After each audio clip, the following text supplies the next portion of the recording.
नमः परमहंसा स्वादितचरणकमलचिन्हमकरन्दाया भक्तजनमानसनिवासाय श्रीरामचन्द्राय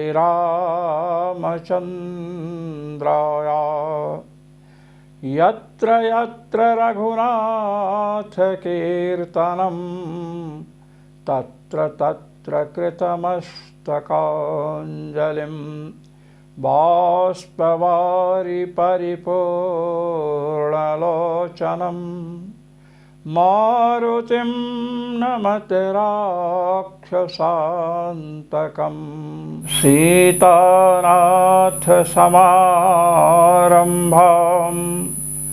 रामानन्दार्यमध्यमाम् अस्मदाचार्यपर्यन्तां वन्दे गुरुपरम्परां वन्दे गुरुपरम्परां सर्वेश्वर श्रीरघुनाथो विजयते तराम। आज हम आसीनाधिकरण में प्रविष्ट हो रहे हैं। आसीनः संभवात् चतुर्थ अध्याय के प्रथम पाद का 7वां सूत्र है। इस पर भगवत्पाद जगतगुरु श्री स्वामी रामानंदाचार्य जी महाराज अपने आनंद भाष्य को प्रस्तुत कर रहे हैं। आनंद भाष्य का आनंद लें। पूर्वत्र मोक्ष साधनतया यदुपासनं वेदनध्यान निदिध्यासनादिपदबोध्यं विहितं तत्तिष्ठन्नासीनः शयानो गच्छन् वा अनियमेन अनुतिष्ठेत् उत नियमेन आसीन एवेति संशये। कहते हैं इसके पहले उपासनाओं की चर्चा हुई है। वे उपासनाएं जिन्हें हम ब्रह्म विद्या कहते हैं, जो परमात्मा की सतत चिंतन स्वरूपा हैं, जिन्हें वेदन, ध्यान, निदिध्यासन आदि शब्दों से कहा गया है, वे उपासनाएं कैसे करनी चाहिए, उन उपासनाओं को साधक किस प्रकार से करे, ये संशय है। तिष्ठन आसीनः, तिष्ठन खड़े होकर करे क्या?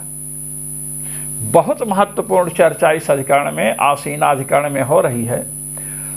साधकों में अनेक प्रकार की भ्रांतियां फैली हुई हैं, उन भ्रांतियों का निराकरण यहाँ होगा। इसलिए बहुत एकाग्रता से ये अधिकरण सुनने लायक है। भगवान की सतत स्मृति रूप जो उपासना है, उसे खड़े होकर करें क्या?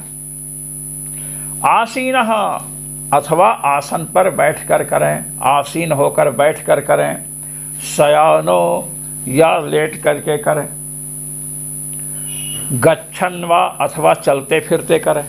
देखिए, खड़े होकर करें उपासना या आसन पर बैठकर करें, अथवा लेटे हुए करें, अथवा चलते फिरते करें। अनियमेन अनुतिष्ठेत, अर्थात उपासना में कोई नियम नहीं है। चाहे खड़े होकर करें, चाहे बैठ करके करें, चाहे लेट कर करें, चाहे चलते फिरते करें। ये पूर्व पक्ष चल रहा है, इतना ध्यान रखिएगा। ये नहीं खड़े होकर शुरू कर दे आज से। अनियमेन अनुतिष्ठेत, बिना किसी नियम के, जब इच्छा हुई तो खड़े होकर करने लग गए, जब इच्छा हुई तो बैठकर, जब इच्छा हुई तो लेटकर करने लगे, और जब इच्छा हुई तो चलते फिरते करने लगे उपासना। ऐसे उपासना बिना किसी नियम में बंधे हुए करनी चाहिए क्या? उत अथवा नियमेन आसीन एवेति संशय। नियमतः आसीन होकर के उपासना करें, आसन पर बैठ करके उपासना करें, ये संशय है। अब बता रहे हैं, मनोधर्मत्वादुपासनस्य शरीरस्थितेरनियमः इति प्राप्ते विधीयते। कहते सुनिए,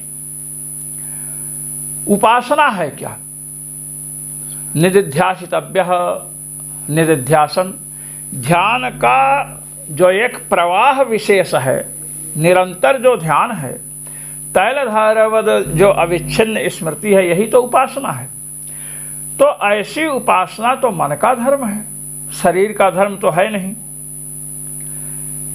इसलिए शरीर की स्थिति का इसमें नियम नहीं करना चाहिए। मन का धर्म है उपासना, तो चाहे बैठ कर करें, चाहे खड़े होकर करें, चाहे लेट कर करें, चाहे चलते फिरते करें। जब शरीर का धर्म ही नहीं है उपासना, उपासना मात्र मन का धर्म है, तो हमें उपासना किसी भी स्थिति में करना चाहिए। इति प्राप्ते विधीयते। जब इस प्रकार का पूर्व पक्ष प्राप्त हुआ तो भगवान कृष्णद्वैपायन व्यास ने कहा, आसीनः संभवात्।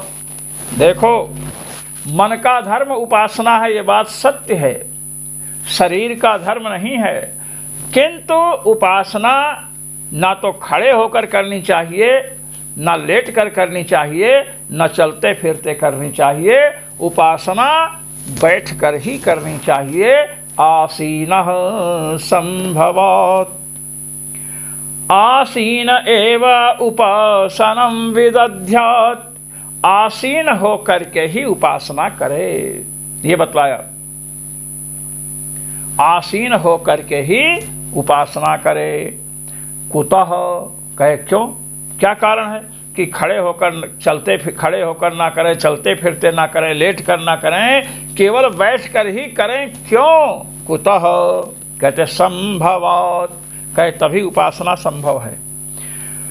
समान प्रत्यय परंपरा लक्षणस्य उपासनस्य आसीने एव उपासके संभवात्।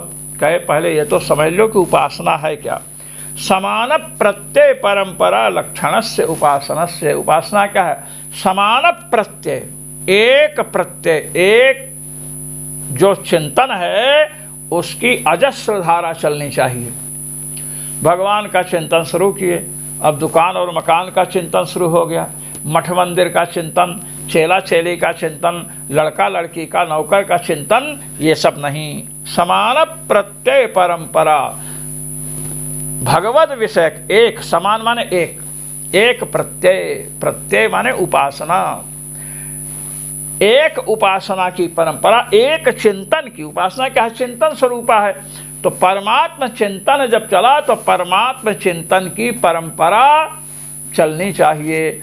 परमात्म चिंतन का नैरंतर्य होना चाहिए, निरंतर परमात्म चिंतन चलना चाहिए। ये नहीं कि संध्या गायत्री करने बैठे, आचमन किए और उसके बाद कहे फलनवा जा करके क्या बोलते हैं चाय किसी को दिया, ये नहीं चलेगा। हमें संध्या गायत्री किंवा राम नाम का जप करना हो, भगवान नाम का जप करना हो, भगवान का चिंतन करना हो, तो मोबाइल इत्यादि अपने पास से हटा देना चाहिए। YouTube पर भजन सुनते हुए उपासना कर रहे हैं, नहीं। आध्यात्मिक कोई उपदेश है, उपनिषद विषयक उपदेश हो रहा है जो अपनी उपासना में अनुकूल है, तो आप उसको सुन सकते हैं, किंतु मन वहीं रहेगा।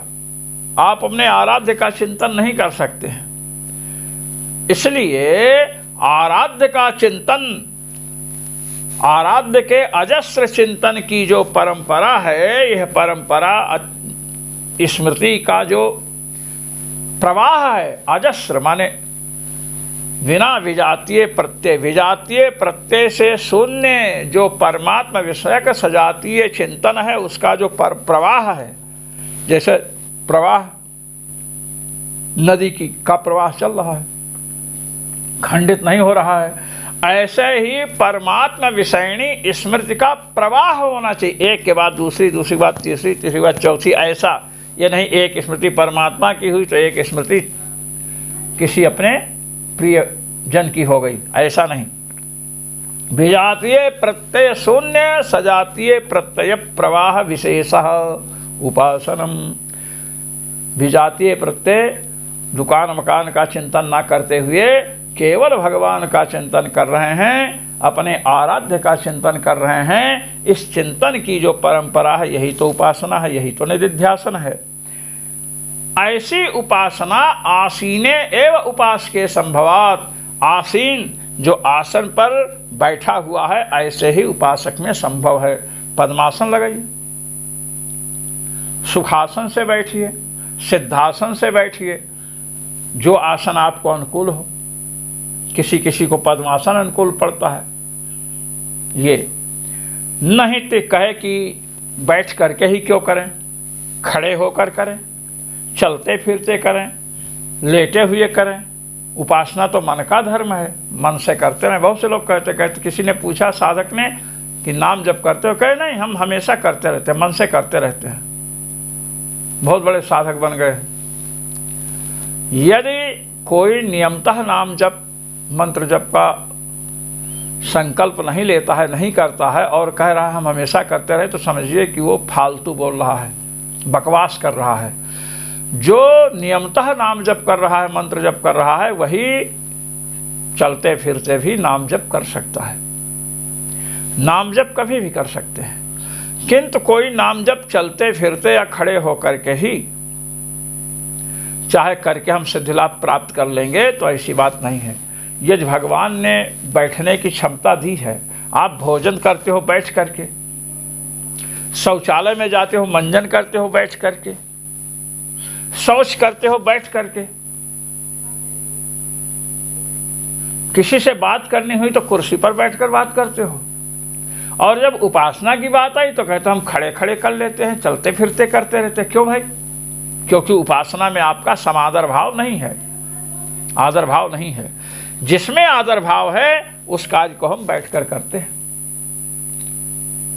शौच खड़े खड़े कीजिए, भोजन खड़े खड़े कीजिए, पशुओं जैसे। इसलिए उपासना बैठ करके ही करनी चाहिए।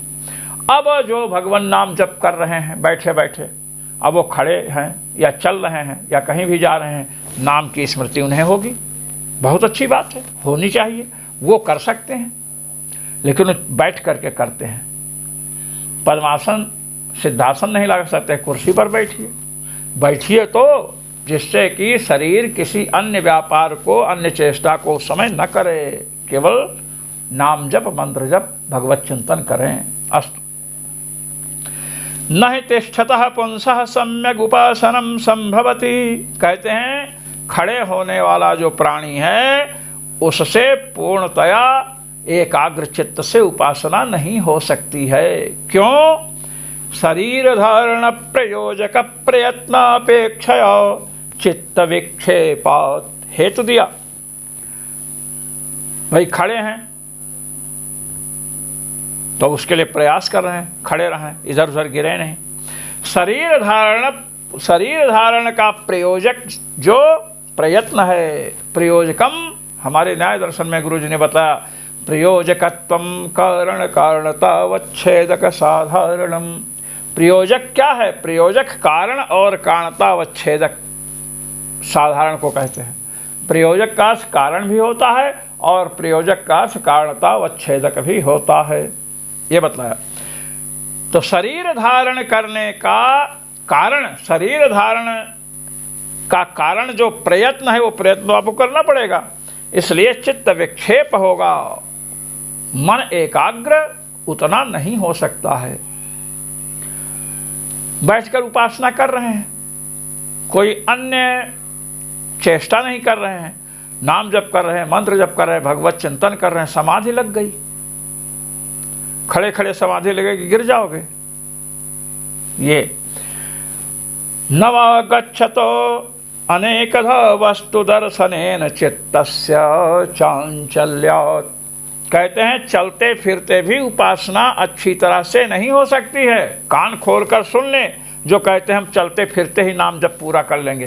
पूरा करना अलग बात है, किंतु मन की एकाग्रता पृथक है। मन की एकाग्रता नहीं हुई, जिह्वा का स्पंदन कर रहे हैं, मन से संसार का चिंतन कर रहे हैं, इधर उधर की वस्तुओं का चिंतन कर रहे हैं, उस नाम जप से हमें जो लाभ मिलना चाहिए वो नहीं मिलेगा, पाप प्रक्षालन मात्र होगा। आइए, नवागच्छतोऽनेकधा वस्तु दर्शनेन चित्तस्य चांचल्यात्।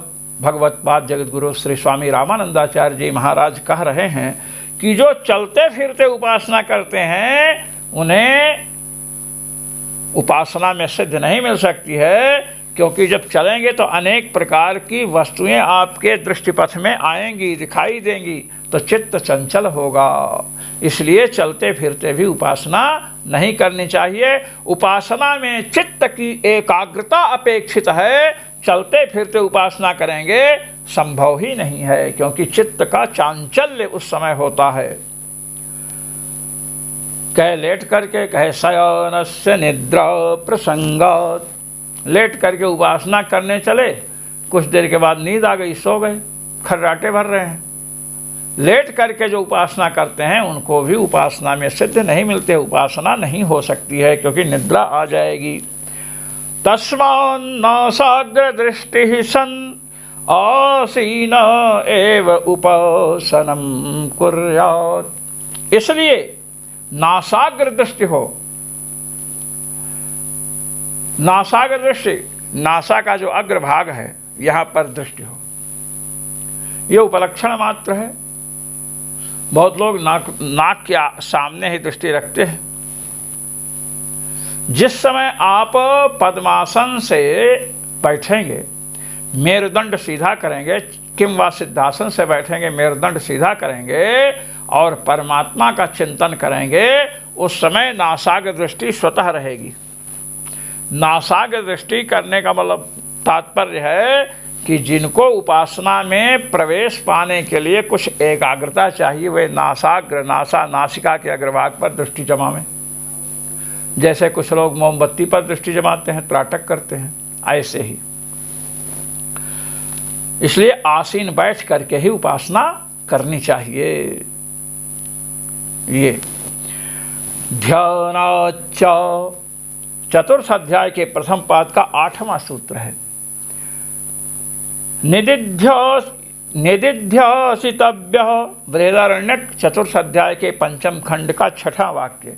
ततस्तु तं पश्यते निष्कलं ध्यायमानः, मुंडकोपनिषद। इत्यादि श्रुतिभ्य उपासनस्य ध्यान रूपत्वात्। कहते हैं निदिध्यासितव्य, ध्यान की सतत जो धारा है, ध्यान की जो निरंतर धारा है, उसी को तो निदिध्यासन कहते हैं। और ततस्तु तं पश्यते निष्कलं ध्यायमानः, तम परमात्मानं साधकः पश्यते, साधक देखता है, निष्कलम ध्यायमानः, एकदम ध्यान करता हुआ, निरंतर ध्यान करता हुआ देखता है। तो मुंडक श्रुति और बृहदारण्यको उपनिषद के द्वारा उपासना को ध्यान स्वरूप कहा गया। निरंतर जो ध्यान है यही उपासना है। निदिध्यासितव्या में भी निरंतर ध्यान की बात आई, निरंतर ध्यान को ही निदिध्यासन कहते हैं। ततस्तु तं पश्यते निष्कलम ध्यायमाना, निरंतर ध्यान कर रहा है। तो ध्यान की जो अजस्र परंपरा है, ध्यान की जो अविच्छिन्न परंपरा है, वही तो उपासना है। उपासना क्या हुई? ध्यान रूप हुई। ध्यानस्य च विजातीय प्रत्ययानंतरित सजातीय प्रत्यय प्रवाह लक्षणस्य। कहते हैं ध्यान क्या है? विजातीय प्रत्ययानंतरित सजातीय प्रत्यय प्रवाह लक्षण है ध्यान। विजातीय प्रत्यय नाम है, जैसे आपने भगवान राम का ध्यान आरंभ किया, प्रथम क्षण में, द्वितीय क्षण में, तृतीय क्षण में भगवान राम का ही ध्यान चल रहा है। तो जो भगवत स्मृति की जो परंपरा चल रही है लगातार, यही तो ध्यान है। अब भगवान का ध्यान एक क्षण में किया दूसरे क्षण में पत्नी का ध्यान आ गया, तीसरे क्षण में मकान का ध्यान आ गया, या फिर भगवान का ध्यान आया, फिर मकान दुकान का चिंतन हो गया। ये ध्यान नहीं है। अविच्छिन्न स्मृति परंपरा होनी चाहिए। अविच्छिन्न परमात्मा विषयिणी स्मृति जो है चल रही है तो वही ध्यान है। विजातीय प्रत्यय से अनंतरित हो, विजातीय प्रत्ययानंतरित, विजातीय प्रत्यय के व्यवधान से शून्य हो, और सजातीय प्रत्यय का प्रवाह हो। अब एक बार भगवान राम का ध्यान कर लिए, एक बार स्मरण हुआ, उसके बाद बंद कर दिए, ये भी ध्यान नहीं है। भगवान राम का या अपने इष्ट का आपने चिंतन आरंभ किया, प्रथम क्षण में हुआ, द्वितीय क्षण में चल रहा है।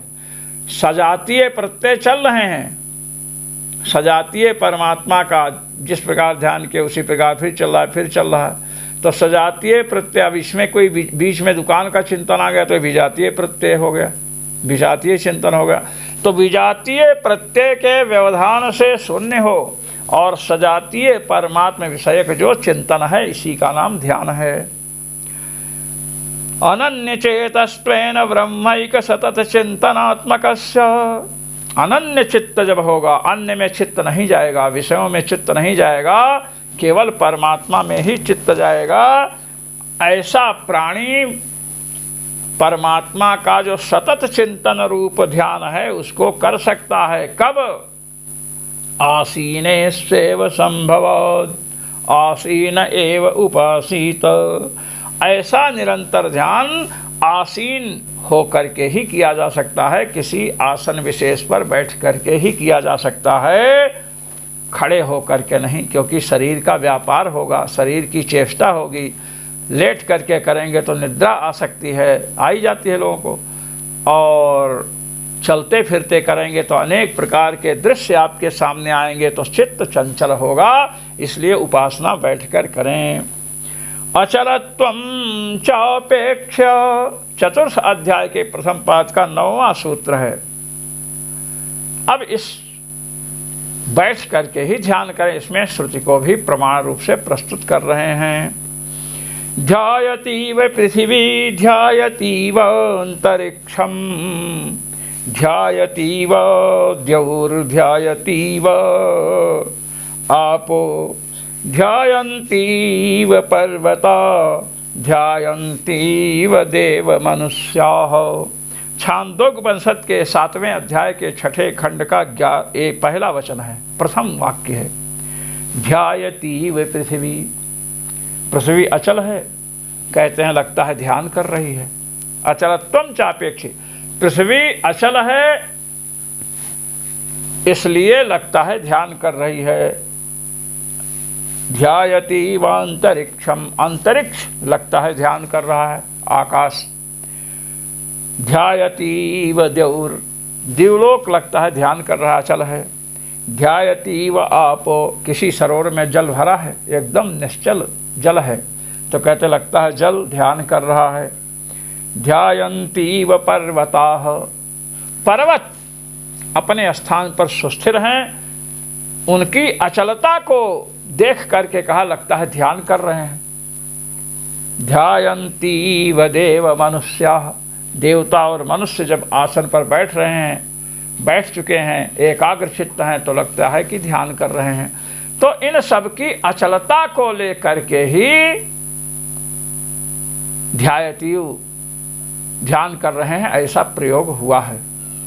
चलते फिरते वालों के लिए तो प्रयोग नहीं हुआ ध्यायतीव, ये बता रहे हैं।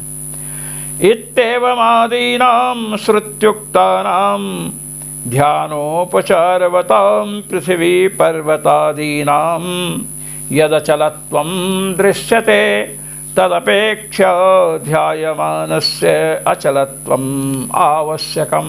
कहते हैं ये जो श्रुति वाक्य हमने प्रस्तुत किया है, इसमें पृथ्वी को, पर्वतों को, अंतरिक्ष को, द्युलोक को, देव और मनुष्यों को कहा कि लगता है ध्यान कर रहे हैं, क्योंकि ये सब अचल हैं। श्री राम। तो ध्यान लगता है ध्यान करें, ध्यान ये लाक्षणिक प्रयोग है उनकी अचलता को लेकर के। इसलिए अगर ध्यान करना है, कहते ध्यायती वो पृथ्वी, पृथ्वी अचल है लगता है ध्यान कर रही है, पर्वत अचल हैं लगता है ध्यान कर रहे हैं, तो अचलता सापेक्ष ध्यान है, यह सिद्ध हो गया। इसलिए कहते हैं पर्वत, पृथ्वी पर्वत आदि का जो अचलत्व है दिखाई पड़ता है, उसी को देख करके ध्यायती ध्यान कर रहा है, ऐसा प्रयोग किया। इसलिए जो ध्यायमान है, ध्यान करने वाला प्राणी है, उसे अचल होना चाहिए, यह श्रुति से प्रमाणित किया। तच्च आसीनश्चैव संभवति, और वह अचलता, अचल कब होगा प्राणी? चल रहा है कह रहे अचल है। मंदिर में चल विग्रह और अचल विग्रह होते हैं, जिनको उत्सव के समय जल विहार कराने के लिए ले जाते हैं, झूला झुलाने के लिए निकालते हैं, वे चल विग्रह हैं। और जो एक ही स्थान पर महाराज हैं विराजमान, इधर उधर खिसकते नहीं, वो अचल विग्रह हैं। तो कह रहे हैं कि अचलत्व तो आसीन हो, एक जगह स्थिर हो तभी संभव है, बैठा हो। तस्मादासीन एव उपासीत इति, इसलिए उपासना तो बैठ करके ही करनी चाहिए, ये बतलाया। स्मरन्ति च, चतुर्थ अध्याय के प्रथम पाद का 10वां सूत्र है। कहते हैं कि श्रीमद् भगवद गीता रूपी स्मृति के द्वारा ये बात कही भी गई है। कहे क्या? शुचौ देशे प्रतिष्ठाप्य स्थिरमासनमात्मनः नात्युच्छ्रितं नातिनीचं चैलाजिन कुशोत्तरम् तत्रैकाग्रं मनः कृत्वा यत चित्तेन्द्रियक्रियः उपविश्यासने युञ्जाद् योगमात्मविशुद्धये। श्रीमद् भगवद गीता के 6ठे अध्याय का 11वां और 12वां श्लोक है। शुचौ देशे प्रतिष्ठाप्य स्थिरमासनमात्मनः, कहते पहले अपना आसन शुचौ देशे, पवित्र देश में प्रतिष्ठित करे, रखे, स्थिर आसन। भगवान शिव जब भगवान नाम जप करने के लिए गए तो निज कर डासी नागरी पुछारा, बैठे सहज ही शंभु कृपाला। देखिए, शुचौ देशे प्रतिष्ठाप्य स्थिरमासनमात्मनः, पवित्र देश में अपना आसन, स्थिर आसन स्थापित करे। यथा स्थिरम भूयात् तथा प्रतिष्ठाप्य, जैसे स्थिर हो वैसे प्रतिष्ठित करे, बिछाए। भगवान शिव अपना आसन बिछाते हैं साधना करने के लिए, भजन करने के लिए, तो श्री पार्वती जी से नहीं कहते हैं कि बिछा दीजिए, सती जी से नहीं कहते हैं बिछा दीजिए, निज कर डासी नागरी पुछाला, बाघंबर को अपने हाथ से बिछाते हैं। और उसी पर कृपालु जो भगवान शिव हैं बैठे, सहज ही शंभु कृपाला, सहज ही कृपाल हैं, स्वभावतः ही कृपालु हैं। तो आसन बिछाया। अब कहते नात्युच्छ्रितम नातिनीचम, आसन बहुत ऊंचा भी ना हो, मचान बना करके वहाँ बैठ गए। भाई मचान वहाँ बनाइए जहाँ पर आपको हिंसक जंतुओं का भय हो, उस भय की निवृत्ति के लिए। नातिनीचम, बहुत नीचा भी ना हो, गड्ढा खोद करके नीचे बैठ गए जहाँ हवा ही नहीं जा रही है। जो आजकल लोग समाज लगाते हैं ना गड्ढा खोद करके, उन्हें प्रणाम है बार बार, केवल पैसा के लिए उनकी समाधि लगती है। झोपड़ी और कुटी में उनकी समाधि नहीं लग सकती है, केवल पैसा के लिए। ऐसे लोगों से दूर रहना चाहिए। भजन साधन करेंगे नहीं, हमने कई लोगों को देखा है, अच्छे भी लोग होंगे जो जमीन के अंदर कई बार खुदाई हुई तो जमीन के अंदर निकले, ऐसे भी साधक हैं। अस्तु, चर्चा चल रही है कि आसन ना तो बहुत ऊंचा हो और ना बहुत नीचा हो। चैलाजिन कुशोत्तरम, कहते हैं चैल माने वस्त्र, अजिन मृगचर्म ले लीजिए, चाहे बाघंबर ले लीजिए, जो भी उपलब्ध हो, और कुश उत्तरम, उत्तर कान में होगा, कुश सबसे नीचे हो, उसके ऊपर मृगचर्म या बाघंबर हो, और उसके ऊपर वस्त्र हो, ऊनी वस्त्र हो, नहीं तो पसीना इत्यादि होगा तो उसके रोए जो है ना पैर में चिपकेंगे। ये अब जब आसन बिछा दिए, तत्रैकाग्रम मनः कृत्वा यत चित्तेन्द्रिय क्रियः, उस आसन पर विराजमान हो जाए। यत चित्तेन्द्रिय क्रियः, चित्त को और इंद्रियों के व्यापार को संयत कर ले। आसन पर बैठ के और मोबाइल रख लिए सामने, तो यत चित्त एकाग्र होगा नहीं। चित्त को रोक नहीं सकते हैं। इंद्रियों का व्यापार रोकना है, आँख से देखना बंद कर दीजिए, कान से सुनना बंद कर दीजिए, बाहर की आवाज़ आती हो तो कान में रुई लगा दीजिए, इधर उधर। साधक ऐसा करते हैं। अब इस प्रकार करके मनः एकाग्रम कृत्वा, मन को एकाग्र करे। किसमें? परमात्मा में। विषयों में तो लोगों का मन एकाग्र होता रहता है, उसी को हम लोग चंचल कहते हैं। एक विषय को छोड़कर दूसरे विषय में जाएगा, दूसरे को छोड़कर तीसरे में जाएगा। तो आसन पर बैठ करके आँख कान इत्यादि के व्यापार से विरत हो करके मन को एकाग्र किया। उपविश्य शने युञ्जत, जब बैठ गया आसन पर, मन को एकाग्र किया, इस प्रकार युञ्जत योगम आत्मविशुद्ध है। आत्मविशुद्ध है, अंतःकरण से विशेषतया शुद्ध है। अंतःकरण के विशेष शुद्धि के लिए योगम युञ्जात, योगम माने उपासनाम, युञ्जात उपासनाम कुर्यात, इस प्रकार उपासना करे। ये बतलाया गीता में। उपविश्य आसने, आसने उपविश्य, आसन पर बैठ करके। तो भगवान कृष्णद्वैपायन व्यास कह रहे हैं, स्मरन्ति च गीताचार्याः, गीताचार्य भगवान वसुदेव नंदन स्मरण कर रहे हैं, बतला रहे हैं लोगों को कि बैठ करके साधना करनी चाहिए। इसलिए आसीनः संभवात जो सूत्र बनाया कि बैठ करके उपासना करें, लेट कर नहीं, खड़े होकर नहीं, चलते फिरते नहीं, इसमें स्मृति का भी प्रमाण प्रस्तुत किया।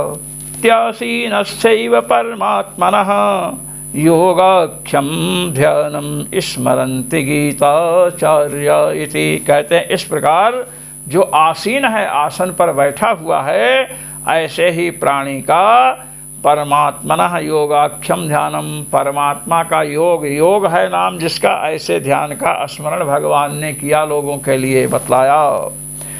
तच्च ध्यानम आसीनेन कुत्र देशे कदा कर्तव्यम इत्यत आह। अच्छा, जो ध्यान बताया भगवान का सतत स्मरण, ये ध्यान कुत्र देशे, किस देश में करना चाहिए, कदा कर्तव्यम, किस समय करना चाहिए, ये शंका हुई। क्यों? कहते हैं वेदोक्त कर्म है, तो वेदोक्त कर्म बतलाए गए हैं किस दिशा में मुँह करके करो, किस देश में करो, वहाँ दिशा का नियम है, देश का नियम है। ब्रह्म यज्ञेन यक्षमाणः प्राच्यम दिशि, ब्रह्म यज्ञ करने वाला प्राणी पूर्व की तरफ मुँह करे, ये दिशा का नियम कर दिया।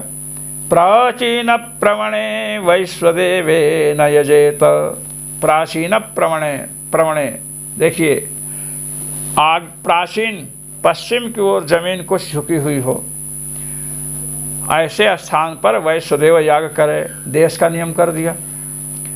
अपराह्णे पिंड पितृयज्ञेन चरन्ति, अपराह्न काल में पितृयज्ञ, पिंडदान इत्यादि का बताया, एक काल का नियम कर दिया। तो जैसे दिशा, काल और देश का नियम वेदोक्त कर्मों में है, क्या वैसे ही वेदों से बतलाई जाने वाली ब्रह्म विद्या में भी देश, काल और दिशा का नियम है क्या? ये शंका हुई। तब सूत्र आया इत्यत आह, यत्रैकाग्रता तत्र विशेषात्। चतुर्थ अध्याय के प्रथम पाद का 11वां सूत्र है। इस सूत्र पर भगवत्पाद श्री स्वामी रामानंदाचार्य जी महाराज कह रहे हैं, यत्र देशे काले वा चित्तस्य एकाग्रता सजातीय प्रत्यय प्रवाहो न मुक्ता भवेत् तत्रैवोपसीत। कहते हैं यत्र एकाग्रता तत्र विशेषात्। जिस देश में, जिस काल में चित्त की एकाग्रता हो, वही देश, वही काल उपासना के लिए उचित है। जिस देश में, जिस काल में चित्त की एकाग्रता हो। चित्त की एकाग्रता क्या है? तो सजातीय प्रत्यय प्रवाहो न मुक्ता। भगवान का स्मरण करने लगे, अब स्मृति का प्रवाह चल दिया, स्मरण सतत होने लगा। जिस समय होना आरंभ हो और जिस देश में होना आरंभ हो, समझिए वही देश, वही काल उपयुक्त है। कई लोग हैं ब्रह्म मुहूर्त में उठते हैं, रात को आकंठ भोजन किए, ब्रह्म मुहूर्त में उठे, स्नान आदि करके नित्य कर्म करने बैठे, गायत्री जप करने बैठे तो महाराज नींद आने लगी। मंत्र राज का जप करने बैठे तो नींद आने लगी। किसी प्रकार अपना बैठ बूठ करके आ गए तो कहते हैं मैं ब्रह्म मुहूर्त में करता हूँ। उपासना में काल का नियम नहीं है। उस समय यदि निद्रा ने विघ्न किया तो जैसे सोते शयन करते हुए उपासना क्यों नहीं करना चाहिए? क्या निद्रा प्रसंगात। निद्रा का प्रसंग शयन काल में यदि है तो उपासना नहीं करनी चाहिए। कुछ लोग रात का नियम ले लेते हैं, साधकों को मैंने देखा है, और बतलाने वाले पुस्तक देख करके साधना बतला दिया कि पद्मासन से बैठकर करना। अब पद्मासन से बैठकर कर रहे हैं, निद्रा सता रही है, नींद में झुक रहे हैं, दिन का भी कार्यक्रम अस्त व्यस्त हो रहा है। ऐसे लोगों से दूर रहना चाहिए। जिन्होंने रात की उपासना नहीं की है और उपासना का उपदेश देते हैं, ऐसे लोगों से दूर रहिए। जिसने रात की उपासना की है, एक संत थे, बड़े सिद्ध महापुरुष थे, हनुमान जी की उपासना करते थे। उनका नियम था रात को ही करने का। तो हमने पूछा, जिन महापुरुष ने हमको बतलाया उन्हें प्रणाम है, मैंने पूछा क्या रात को नींद नहीं आती थी उन्हें? कहे कि आती थी। जिस समय रात को नींद आती थी तो महाराज वे हनुमान जी की परिक्रमा करते हुए उपासना करते थे। उपासना अर्थात पाठ करते थे। वो पाठ में उपासना शब्द का मैं प्रयोग कर रहा हूं।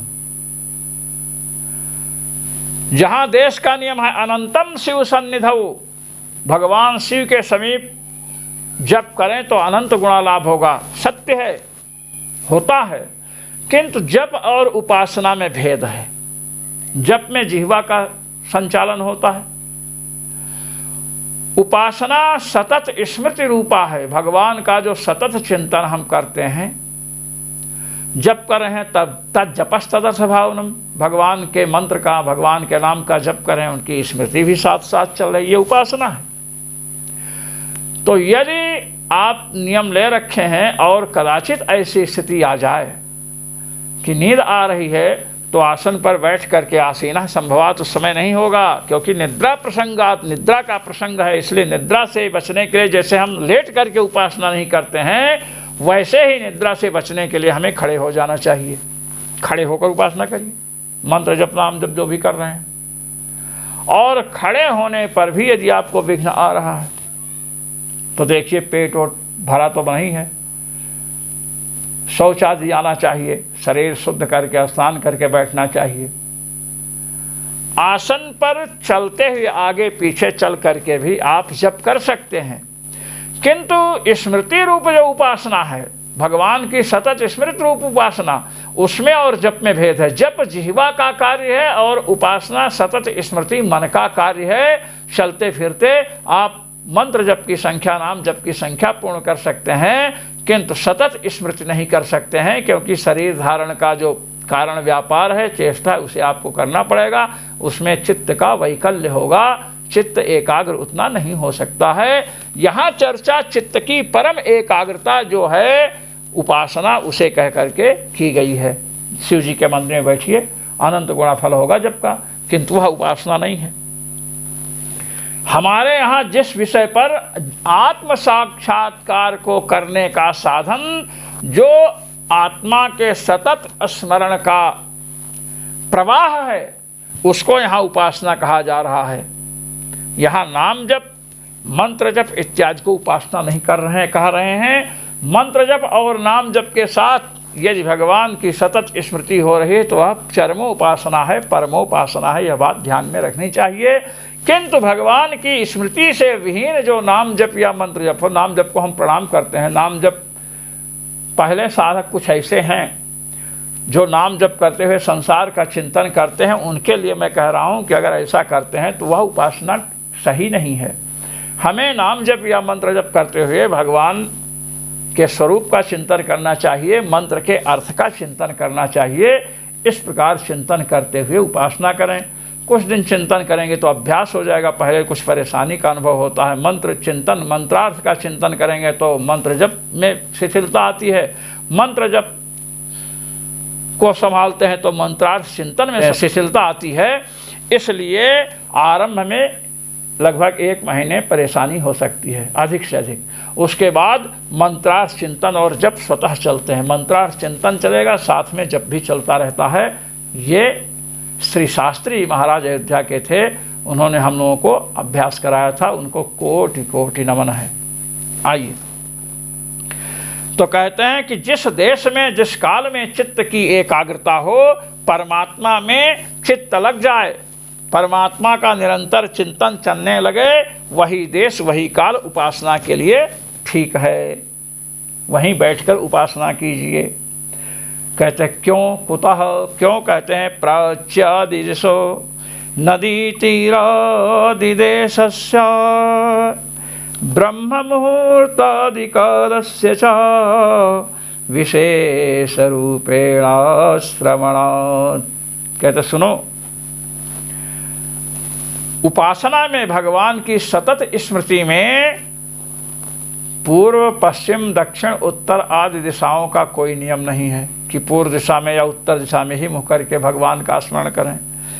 नदी तट पर बैठकर या किसी गुफा में ही बैठ करके उपासना करें, सतत स्मरण करें, ऐसा भी कोई नियम नहीं है।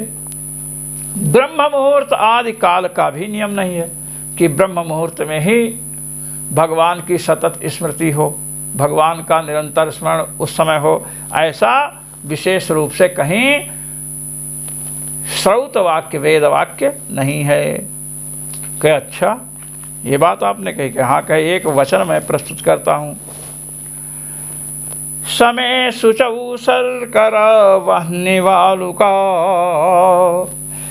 ये वाक्य कि कहाँ बैठकर साधना करनी चाहिए, यह पूर्व पक्षी की शंका है। समय सुचौ सरकर वहने वालुका विवर्जिते शब्द जलाश्रयादिभिः मनोनुकूले न तु चक्षुपीडने गुहा निवाताश्रयणे प्रयोजयेत्।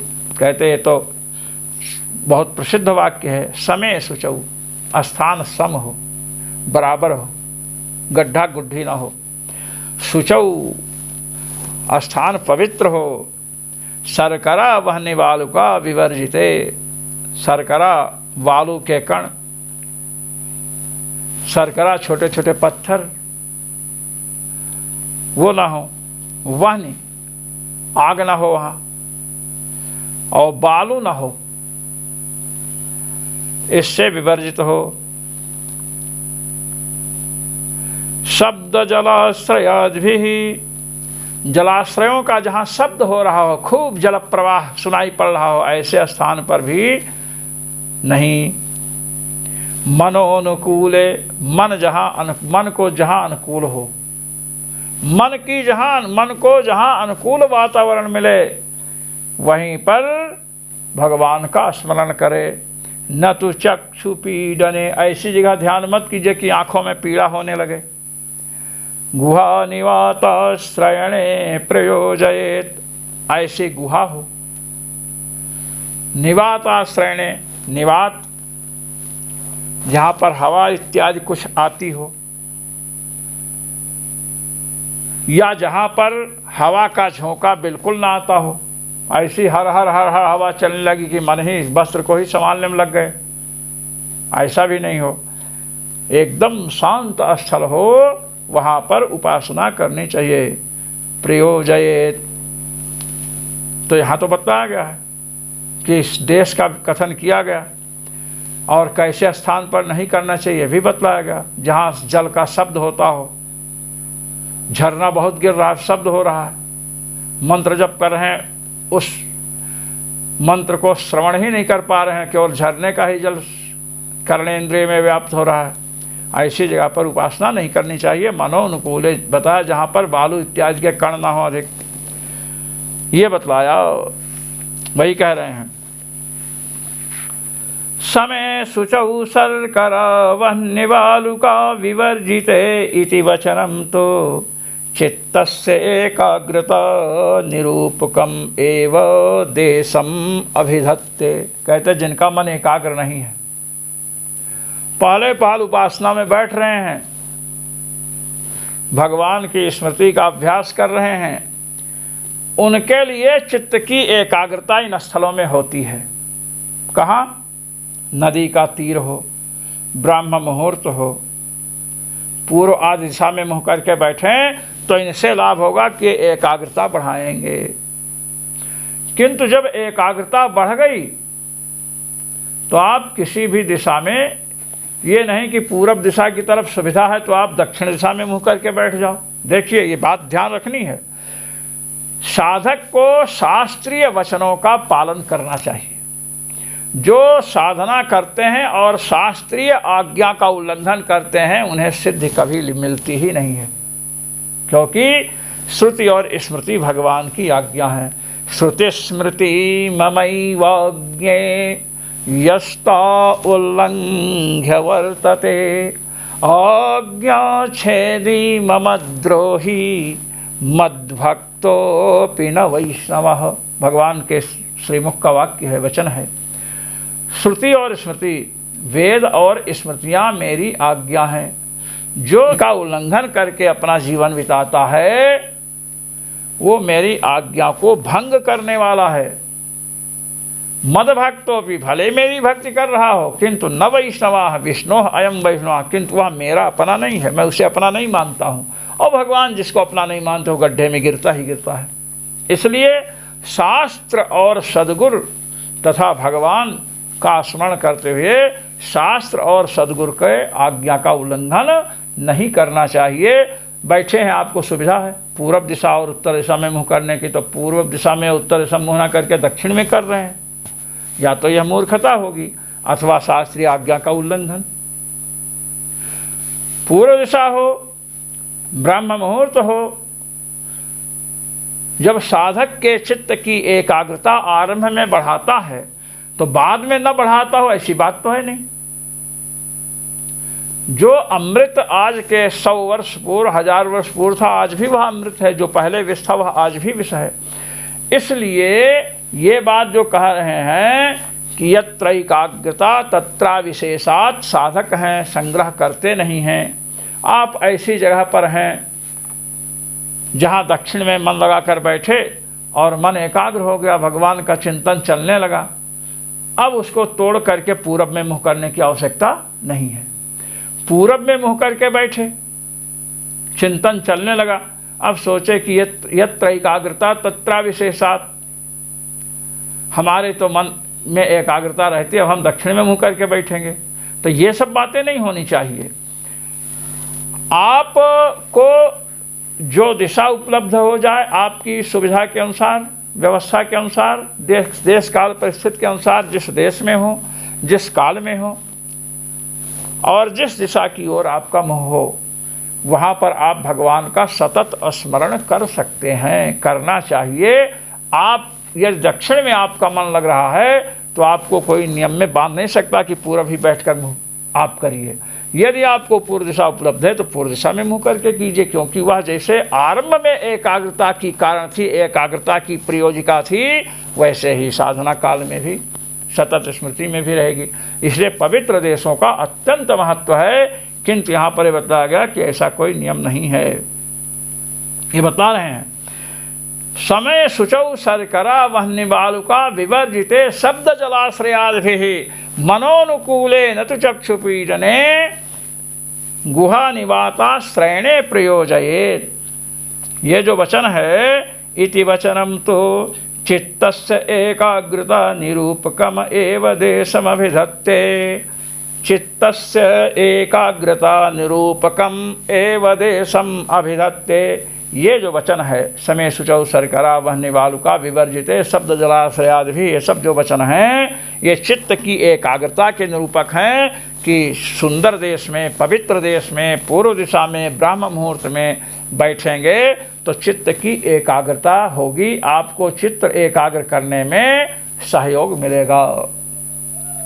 उस देश को बतला रहे हैं। ये नियम नहीं कर रहे हैं कि भगवान की सतत स्मृति के लिए पूर्व दिशा ही उपयुक्त है, ब्राह्म मुहूर्त ही उपयुक्त है, ब्राह्म मुहूर्त में कर लिया और कहा हम अन्य मुहूर्त में नहीं करेंगे, ऐसी बात नहीं है। पूर्व दिशा में बैठ कर लिए, उसके बाद कहे नहीं, किसी दिशा में भी आप बैठ कर के उपासना कर सकते हैं। इस प्रकार आज आसीनाधिकरण पूर्ण हुआ। जो मनीषी महानुभाव भगवत्पाद जगद्गुरु श्री स्वामी रामानंदाचार्य जी महाराज द्वारा प्रणीत आनंद भाष्य का श्रवण मनन निध्यासन करते हैं, उन सभी मनीषी महानुभावों को अनंतानंत ब्रह्मांड नायक रघुनायक सर्वेश्वर श्री रघुनाथ जी का अनंतानंत अनुग्रह और मेरी ओर से सादर सप्रेम जय श्री राम।